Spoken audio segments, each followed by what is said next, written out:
If you followed my work, you know that I consider omega-3 fish oil to be an indispensable part of my daily regimen, and that I've recommended it for my patients and followers for decades. If you're already taking omega-3s, you should know that I've discovered a product so special that it's become my go-to brand. Dr. Jeffrey Bland, one of the luminaries in the world of complementary health, takes omega-3s to a new level. Omega-3 Rejuvenate from Big Bold Health is a premium blend of pure oils from wild-caught Alaskan cod and sockeye salmon, sourced from the pristine waters of Alaska. Unlike most other brands, Omega-3 Rejuvenate does it differently. The product comes straight from the sea into the hands of skilled fishermen, instantly flash frozen, and taken to their specially designed shoreside plant using a low-heat technique to extract the pure amber omega oil that contains all natural and abundant full-spectrum omega-3s, including EPA, DHA, as well as DPA, plus all natural vitamins A and D, and naturally occurring pro-resolving mediators to support cardiovascular, cognitive,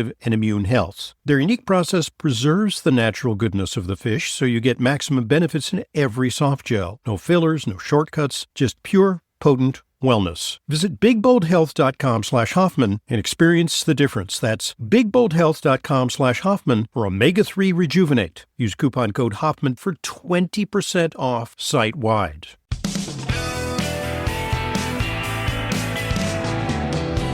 Welcome back to today's Intelligent Medicine Podcast. I'm your host, Dr. Ronald Hoffman, and it is a new month and an opportunity to share vital health information with you. All you have to do is send your questions or comments to questions@drhoffman.net. Alternatively, you can call 877-726-8255 anytime during the week, and you can record a question for the Intelligent Medicine Radio Show anytime, 24/7. That's 877-726-8255.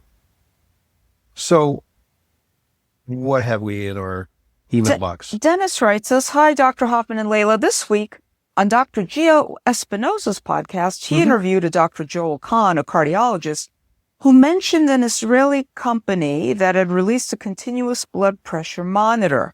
Unfortunately, it's only currently available to practitioners and clinics, but not to the general public. I'd be interested in your views on this or any other type of, continuous blood pressure monitor. And if you've had any chance to..." Yeah, I mean, these have been around for quite some time. Everybody wants to take care of everything on their watch or their Oura ring. Right.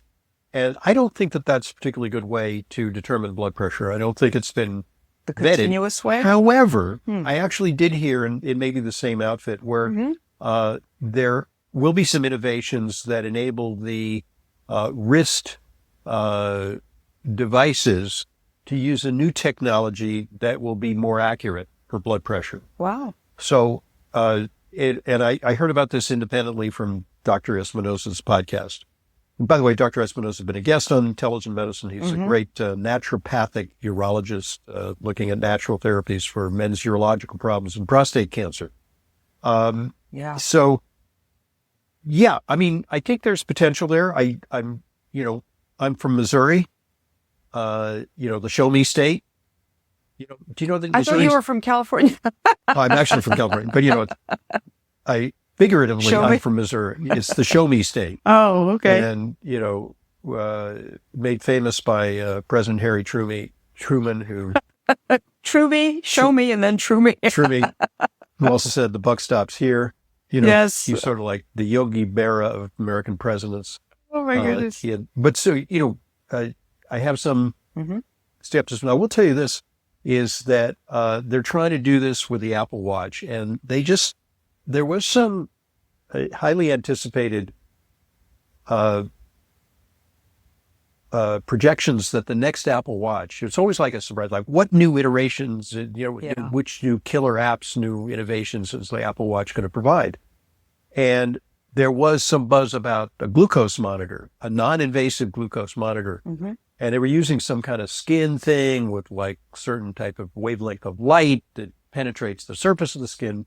The FDA had just said, I think they put the kibosh on that because they said that non-invasive ways of measuring glucose, because these, the CGMs, the continuous glucose monitors, yes, they actually have like a little, like a pin that goes in your skin. Right. And kind of sits on the back of your arm and hopefully you don't notice it much. Right. It's not painful, but It's not obtrusive, but it is sitting under your skin. Yeah. So the watch, was not going to stick you under the skin every time you put the watch on. Right. And they do have the technology, but they say that it's not accurate. And especially for something that's kind of important, which is determining your blood glucose is of critical importance. For some people, it's just like, that's kind of interesting. Like, I just ate, like a bowl of pasta. What did it do to me? That's kind of like a science fair project. But for people with diabetes or taking insulin, don't want to. You don't want to mess believe with that. this is a precise medical instrument. Yeah. Yeah. So I think there may be some regulatory hurdles for that. Or maybe they'll do some caveat like for recreational use only. Right. This is a toy, not a medical device. Not a medical device.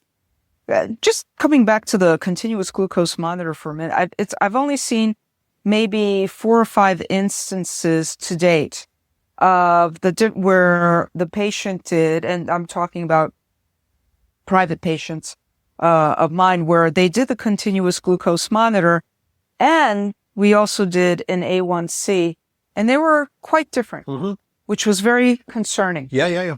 Because we're placing so much emphasis on a CGM. Right. But it simply may not be enough or not. And we look at food diaries and everything, compare what's happening when and so forth. But then when we look at an A1C, it's like, that's different than CGM is saying 5.3 A1C, but the blood test A1C is saying 5.8. That's a significant difference. Well, there's some things that affect hemoglobin A1C, like iron status. Yeah. Also, there's some people who have kind of funny hemoglobin that may cause their affinity for glucose to change so that they are more prone to inaccurate readings. So, for example, an obvious example would be sickle cell anemia. They have really messed up hemoglobin. Yeah. And so I think you would get very inaccurate readings in a person with sickle cell, but that's an extreme example. There are people with thalassemia, which is much more common and it's not the like Mediterranean life-threatening. anemia. Yeah. So I don't know. Interesting stuff. So that's, there are reasons for A1C to be inaccurate. Right. But also since it's an average, like let's say your average take home pay is, I don't know, let's pick a round figure, $1,000. Because it's kind of a crummy job, right? Well, not terribly. It's like that's like a median job. Sure. $1,000. Yeah. So it's like $50,000 a year. Yeah.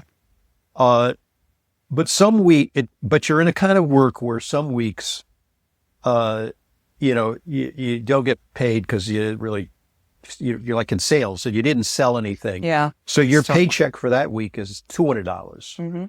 And then in other weeks you just make a killing, and your pay stub is like $10,000 for that week.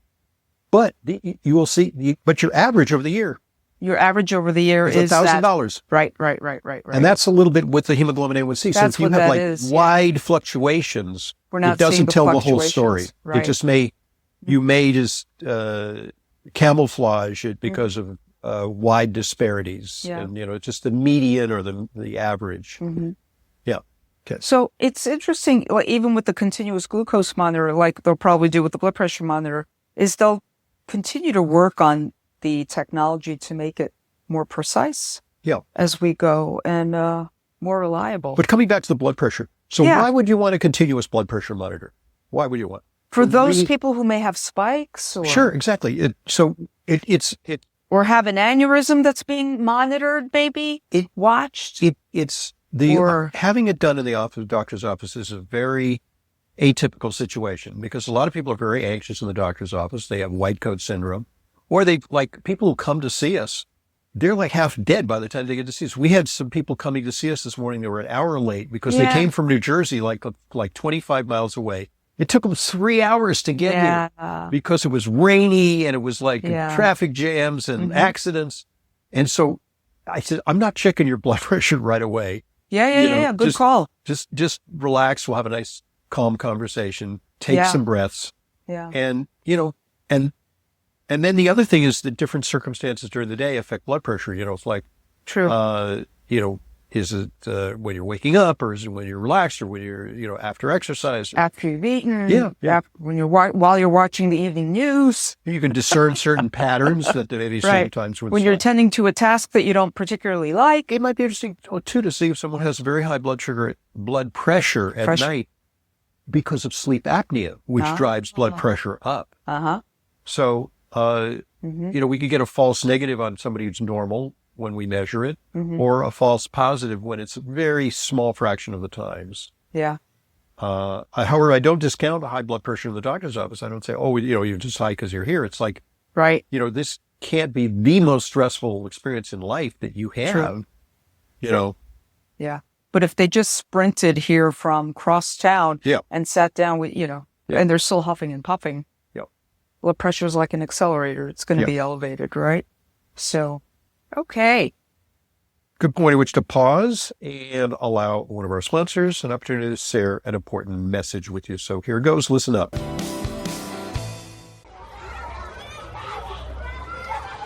Kids don't just bring home homework, they bring home germs. And those germs don't just stay with them, they spread to the whole household. That's why Clear Nasal Spray was created by a practicing physician to give parents and grandparents peace of mind. You may not think about it, but your nose is filtering out a semi-truck full of air every single day. Clear isn't just another spray. It creates an additional layer of protection in your nose that blocks bacteria and viruses before they can even take hold. Yes, even that virus. Supporting your body's defenses right where germs first try to enter. Clear is a hygiene product recommended for daily use, drug-free, non-drowsy, and safe for all ages. Just a quick spray in the morning and evening helps you cleanse your nose. Don't just hope for protection, create it. Get Clear Nasal Spray, your daily defense. Clear Nasal Spray is available at retailers nationwide and online. Check out Xlear.com for our special offers. That's Xlear.com.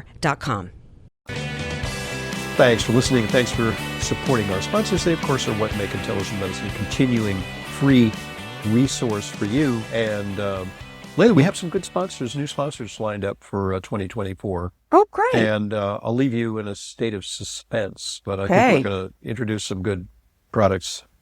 Drum roll. Yep. Okay. We've got an email from Carol. Hi, Dr. Hoffman and Leyla. I take many of the supplements that you recommend, spreading them out following breakfast, lunch, and dinner, and at bedtime. I've heard that certain supplements should be taken apart from others, such as calcium and magnesium.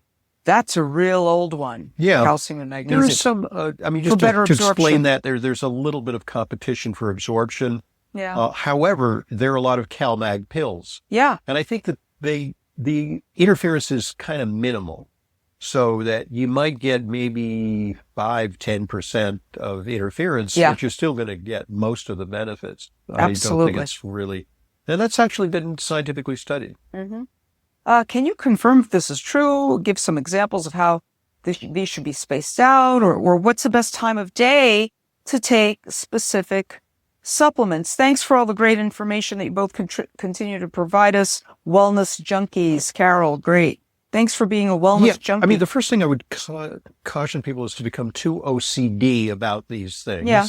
Because better you should take the supplements than to subject yourself to a very onerous schedule where you say, okay, I could not take my this or that because there wasn't enough time. I wasn't fasting. Yeah. Right. And then you end up not taking stuff. So, but there are certain things that are best taken on an empty stomach. Such as amino acids, acetyl L-carnitine or something like that. Things like that. If you're taking DHEA, strontium, you don't want to take calcium. Right. If you're taking DHEA, you likely want to take that in the morning. Might be better to take it in the morning. If you're taking any kind of energizing, maybe later at night. Rhodiola a little more in the morning. Yes. A little stimulating. Yes, a little more. And other stimulating vitamins, like the energy vitamins, maybe a B12 or maybe even ubiquinol, something like that. Some people react. You probably don't want to take it later. People react to the B vitamins like late at night. They get a little jazzed. Exactly. So you probably want to take those. Any energizing vitamins like that, you probably want to. What would you think of nicotinamide riboside? Probably not something. I don't think it's that. It's not that kind of jazzing or energizing. Okay. I think it's one of those subtle things. Yeah, or EGCG. or any of those types of it things? doesn't really have, especially It doesn't really, right? no caffeine. Yeah. I don't think it's a big thing. Yeah. There was some emphasis on AM, PM vitamins. There's this theory that was advanced that some were anabolic and some were catabolic, and you needed to take them at separate times. I don't think it really panned out. There were some lines of AM vitamins and PM vitamins, and I think it was a little bit of a gimmick. I don't really think that is. It made people take their doses properly. So it made people. Well, you took different vitamins in the morning than you did in the afternoon. Than you did in the evening, and I guess it kind of gave people a rationale to take it twice. To take it. Carol, thank you for the. It's. I think people are asking for a level of precision which is beyond our ability now to state unequivocally. Yeah. I mean, we don't even know some of the most basic things, like, are vitamins beneficial? I mean, that still remains controversial. Yeah. I mean, of course, our opinion and our, I think, well-informed opinion is that there's a really strong rationale for taking a lot of these things, but sure, it is not etched in stone, much less when is the most optimal time to take these things. Yeah. Yeah. And now some things are being discussed or called into question about the context in which you need certain micronutrients more than, like conditionally essential amino acids like L-glutamine. If you're ill, you may need more L-glutamine. But also the type of diet that you're on. For example, if you're going to be a vegan, yes, you need B12. You might need some iron. You might need other micronutrients. You're certainly not going to get much carnitine or CoQ10 or any of those kind of things. So, or vitamin A, which is personalized nutrition. Yeah, it's personalized nutrition. Like a lot of people think that we all convert beta carotene to vitamin A. So it's enough that you eat your carrots but guess what? We don't all do that conversion very well at all, as we're finding out. Mm-hmm. So it's all very interesting. The context of your diet has everything to do with how much of which micronutrients you may need, which really slaps the RDA, the recommended daily allowance, like that set One number size of fits all. this much. And we're finding out now, which is kind of blowing my mind a little bit, that we've got to revisit all of that. Yeah, it's a little cognitive dissonance. It's the precautionary principle. It's like, not too much, just enough, enough to stave off major catastrophe. Right. Enough for most people, for the average healthy person. Right. And maybe that's why these recommended daily allowance numbers are so low. Yeah. That would be the other reason. Yeah. I was looking at it for, there was this, I read an article about B3 and, niacin in the crosshairs. Or B3 crosshairs. Yeah. And it's out this week. Which we talked about last week. Yeah. I don't want to go over that again. Just read the article, because I think I'd make an intelligent argument that these findings are kind of interesting, but they certainly shouldn't throw us into a panic about niacinamide or nicotinamide riboside or NMN. But what was surprising to me is that the RDA, I think, is something like 10 or 12 milligrams of vitamin B3 for a male and female, and for a male it's like 16 or something, like so low. Oh my gosh. And a steak will provide you with like low double digits, very low double digits of niacin. And then we take 500 or 1,000 of, that's a lot more. Yeah. And what we're getting is a pharmacological dose that we can't get with that. We're actually looking for a boost beyond what diet delivers. Yeah. And so in a way, that's like medical nutritional therapy. Absolutely. It's not just to stave off malnutrition. Right. Here's another example of that. If you have a high homocysteine, you can't eat enough food to get enough of the riboflavin, the B6, the trimethylglycine, the B12, the folate. You can't eat enough. So it's actually like a medical treatment yes. for that which happens to be a vitamin, but it's at a level that's like not just like a one a day multivitamin, you know. Right. Exactly. Anyway, Okay. okay. We've got a question here from Nicole. My children are ages 7 and 9. Both have been intolerant to dairy since birth. Casein for my 9-year-old. My pediatrician discussed calcium intake for my children, but could not list calcium-rich foods. Why didn't your pediatrician send you to a qualified nutritionist or a registered dietitian, which is also a qualified nutritionist? Anyway, she kept suggesting... Can I just comment? Yeah. I think it is woeful that a medical doctor cannot describe any sources of calcium other than dairy. I think that bespeaks such a woeful lack of basic nutrition knowledge. And I'm trying to address that, professionally, is that I'm a member of the Alliance for Natural Health. I'm a member of the American Nutrition Association.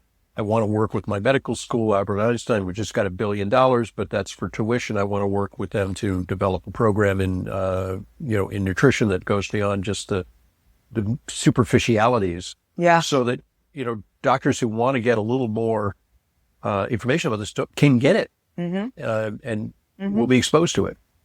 Fantastic. But so what's the answer? Yeah, well, she kept suggesting Ripple milk, but I read pea protein. What's Ripple milk? I didn't know what Ripple milk was, and I guess it's pea protein. I've read that pea protein is sprayed heavily with glyphosate. Not only that, but it actually does not, not bioavailable calcium. Probably not, because of the phytates in it. Yeah. Because the phytic acid, which is a type of fiber that binds minerals like calcium, right? You're not going to get much. You're not going to get much iron from that either. My children have chia seed overnight oats for breakfast. We eat broccoli once a week. We have spinach, but is this enough?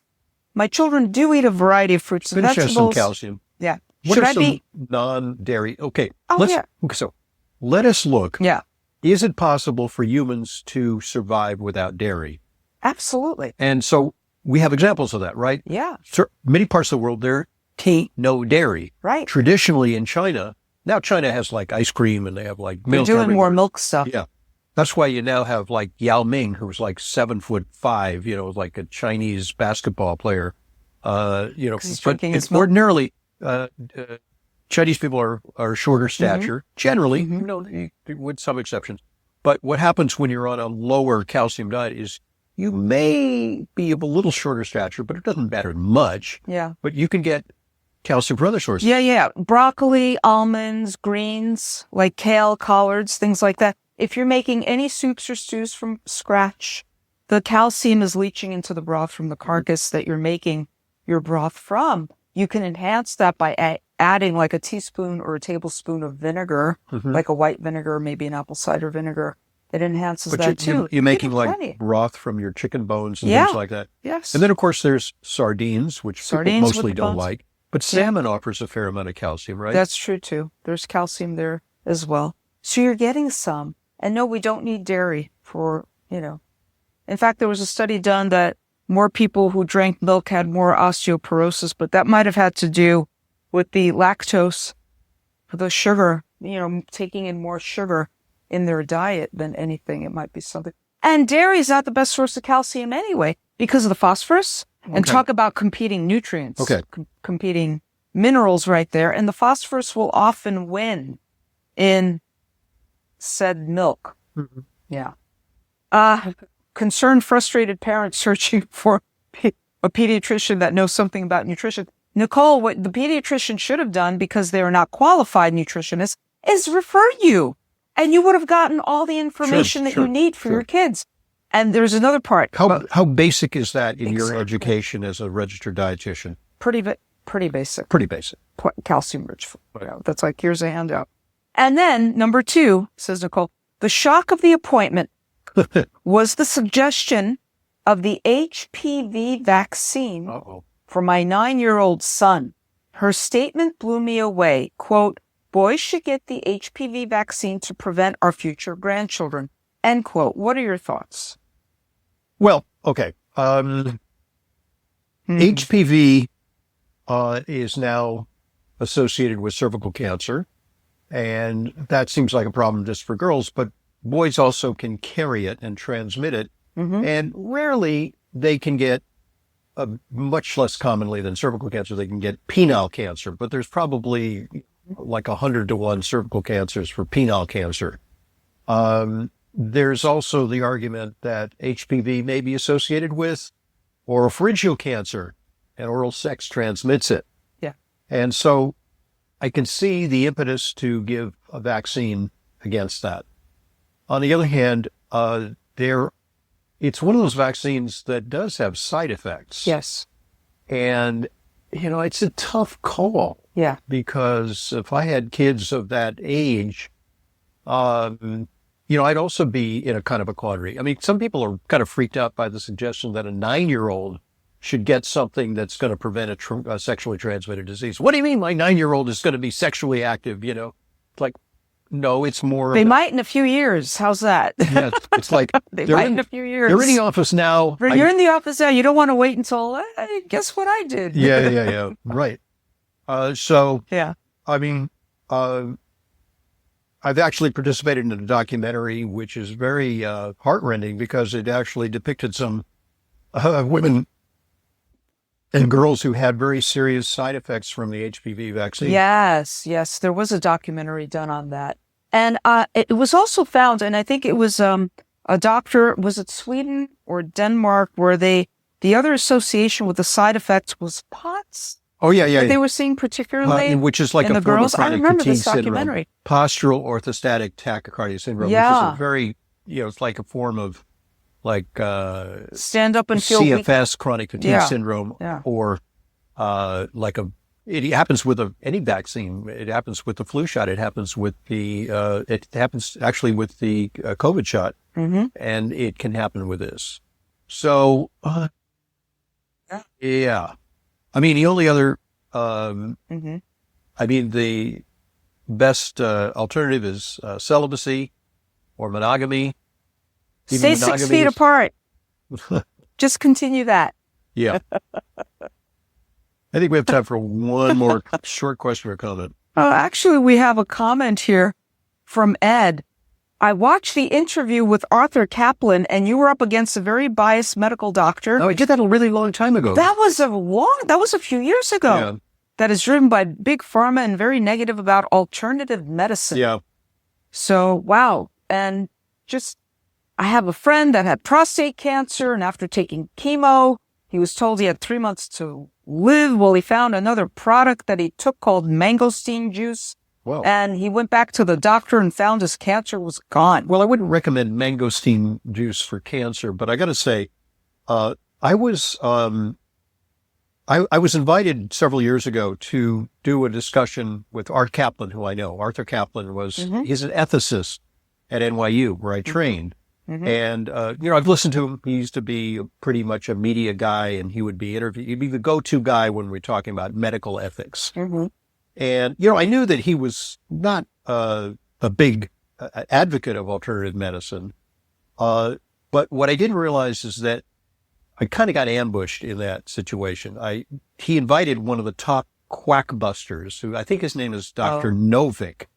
And he is like what's called a medical skeptic about alternative medicine, believes that alternative medicine is quackery, and took a rather extreme position. And he was like honing in on me and battering me. And I maintained my equanimity pretty well during that thing. And afterwards, I got a lot of people like this person who just wrote, saying that they're very sympathetic to my position, that I was sort of quietly and non-caustically rebutting his positions and maintain an even keel in face of kind of an unreasonable onslaught by this guy. There's nothing about, acupuncture or anything that this guy was going to countenance.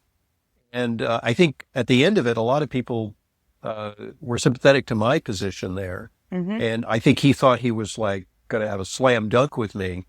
And, it turned out not to be the case. Yeah. So I felt good about it. Yeah. Yeah, you should. Oh my gosh. Even though I was a little taken aback by the aggressiveness of his onslaught. Wow. But I guess that's still, the internet is forever. And that's like an old video that may have stood the test of time. Yes. Yes. Well, Ed says MDs don't believe anything that they were not taught in medical school. Well, ask Dr. Novick about mangosteen. See what he has to say about that.